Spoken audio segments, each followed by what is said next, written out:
এই জুয়াকে শয়তানের কাজ বলে অভিহিত করেছেন কোরআনে। 150 বছরের পুরাতন শুনলাম এর আগে। কোরআনে কারিম 1500 বছর আগে নাজিল হওয়া কিতাব।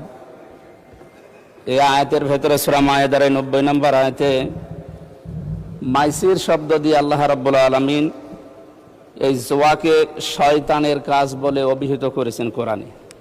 শয়তানের যত কাজগুলো কোরআনে বর্ণিত আছে তার ভেতরে একটা অপচয় এবং এই জুয়া, এখানে 4টার বিষয়ের ভেতরে 2 নম্বরে জুয়ার কথা আছে।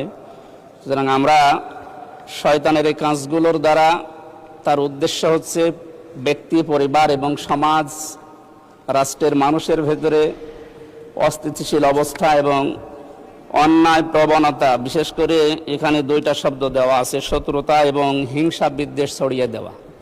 আমাদের এই সমাজকে মুক্ত করার জন্যে কোরআনে কারিমে বর্ণিত যে নিয়মটা দেওয়া আছে এই নিয়ম ফলো করার জন্য আহ্বান জানাচ্ছি।